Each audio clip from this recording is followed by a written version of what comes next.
Guys, andito ako sa object. Ayan. Kasi pumunta ako doon sa binilan ko ng cellphone. Nagka-problema kasi hindi ko sila activate. So ayan. So ngayon ang nangyayari yan. Oh. Puro snow. Puro snow na nang nangyayari.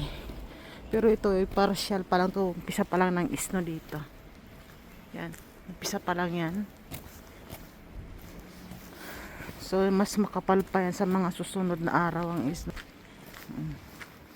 So ayan yung mga unang patak ng snow. So ayan, naglinis na rin sila kasi madulas talaga siya.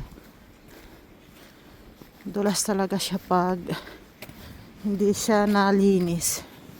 So ayan, pupunta lang ako ng ukay-ukay. Ukay-ukay kasi may titingnan akong pang warmer, pang doble. So ayan yung ano natin, kapaligiran, puro ice na. Pero yan ay konti pa lang, hindi pa yan makapal. Sa mga susunod na araw, pag nag-snow ulit ay mas makapal yan.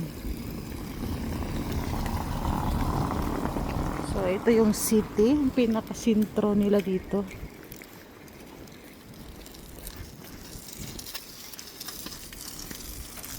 So ayan,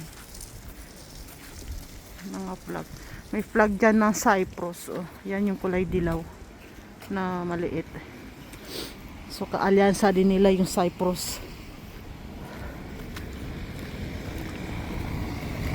So ayan yung kapaligiran natin ngayon sa unang patak ng snow dito sa Co-Object Pulan. Pero sa ibang part ng Pulan, yan ay makapal na ang ano, snow talaga. Ilang araw na rin nag-snow doon. Pero dito sa area namin, ngayon pa lang siya nag-snow ng ganito. So ayan yung mall nila, maliit lang na mall yan. Hindi kagaya sa atin malalaki ang mall, dito maliliit lang mga mall dito. Pero sa malalaking city, yan ay malalaki rin ang mall nila dun. So Galleria ang tawag, Galleria na ang pangalan. Ito ano lang siya, Galleria din pero maliit lang. Yan. Ayan, tinutumpok-tumpok nila yung mga snow na bumagsak.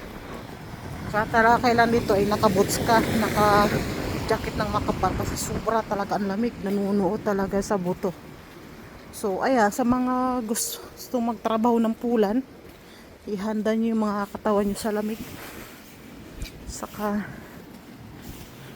dapat ang immune system nyo ay malakas para hindi kayo magkasakit. Dahil dito ay sobrang lamig, sobra talaga. Ang hindi ano sa lamig, magkakasakit talaga ng todo-todo. So ang kailangan dito, palakasan ang immune system para hindi ka magkasakit. So ano, pupunta lang ako na ukay-ukay dyan lang banda, yung sa may car na puti na yun, van na puti na yun. Diyan ako punta, titingnan ko yung ukay-ukay.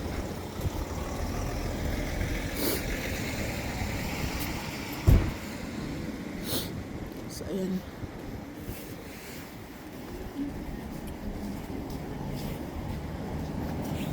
So marami yung mabibili ditong pang winter, pero ay mahal na yan mga pang winter nila ngayon dito kasi winter na talaga. So kaingat din sa paglalakad kasi madulas na, madulas kasi yung ice na tumigas. Yan ay madulas, lalo na pag nahanginan na, nasiksik na, napakadulas. So pag ang sapatos mo ay hindi boots, hindi pang snow, babagsak ka talaga dyan sa kalsada. So ayan, ito na ang ukay-ukay na pupuntahan natin, ang pupuntahan ko. Maraming pang winter. Yan ang mga jacket. Kasumahal yan. So, ito na yung ukay-ukay. Puntahan ko. So, dito tayo. Yan. Maraming ukay.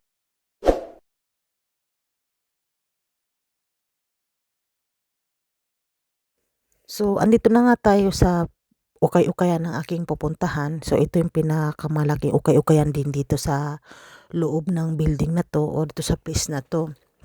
So, dyan ay makikita ka rin ng marang iba't iba ring mga gamit, mga sapatos, mga jacket na pang winter, mga pang summer yan. Marami ka rin makikita dyan. So, ayan, nandito na nga tayo at papasok na tayo sa mga kung saan tayo gustong pumunta. So, ayan ay puro mga sa pang-winter ako pumunta. Titingnan ko kung mura lang siya pero mahal din pala. Mahal talaga siya dito pag ganitong mga winter, pang-winter na damit. Kahit ukay-ukay siya, mahal siya kasi per kilo. Ang bibigat ng mga jacket na yan, lalo yung mga pang-winter, mabibigat talaga yan. So, malaki rin ang timbang niyan. So, mahal din siya. Ang 1 kilo umaabot ng 89 zloty, 90 zloty, depende doon sa araw kung anong araw ka pupunta. Kasi may araw dito na mura lang, katulad ng Huwebes o Lunes, yan medyo mura, mga 5 zloty o 3 zloty, depende doon sa klase ng nabili mong ukay-ukay. So ay marami talaga dito kung mapagpipilian. May mga jacket, lahat ng mga klase na gusto mong makita, nandito rin lahat yan. So ay may mga leather din na jacket, lahat ng kailangan mo nandito din. Kaya mga sapatos, mga bag. So may mga pang summer, mga pang t-shirt, mga t-shirt na pang na pang summer yan, marami din dito. Kaso nga lang may kamahalan sila. So ayan na nga, at nagpili pa ako na ng mili dyan. Pumipili talaga ako ng gusto ko. Ito gusto ko yung leather na to. Kaso ang mahal siya, 95 zloty. So ayan, napunta naman ako dito sa mga sapatos banda. Kaso nga lang mga overused na. Lumang-luma na talaga siya. So nag-ikot-ikot pa ako. So itong side na to ay iba yung may-ari. Ibang may-ari niyan. So dun sa kabilang side, iba rin ang may-ari. So pupunta ito sa kabila. Yan ang side na to, yan ang pulang basket, iba ang may-ari niyan. So dito naman sa kabila na to na pinasukan ko ay iba rin ang may-ari. So sa isang area, sa isang place ay dalawa ang nagmamay-ari niyan. Hati lang sila sa gitna. Pero magkaiba yan sila ng ng owner. So ito yung mga tinda din nila ng mga sapatos. Ito may nagustuhan ako ditong sapatos. Kaso nga lang medyo malaki sa akin, hindi kasya. So, aalog-alog sa paa ko. So, ayan ay nagtingin-tingin na ako ng iba. So, napunta ako doon sa mga ibang gamit. So, ayan itong sapatos na to na hinawak-hawakan ko. Maganda pa naman siya, hindi pa naman siya overuse. Hindi siya overuse, maganda pa naman siya. Mura lang siya kasi nag-sale sila.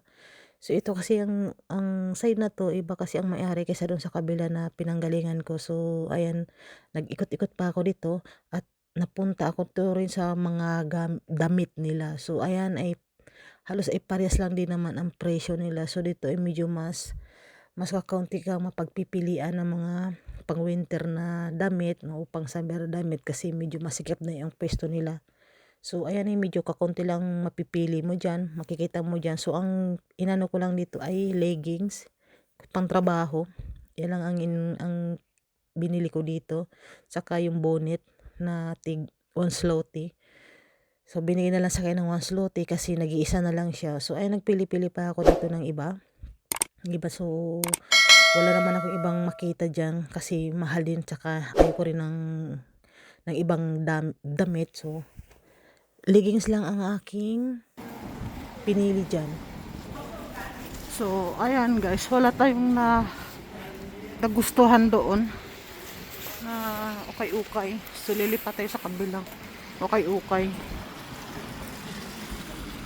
Ang nakitang magandang jacket. Punta na lang ako ng Pipco para bumili ng warmer. So hanggang dito na lang guys. See you next week.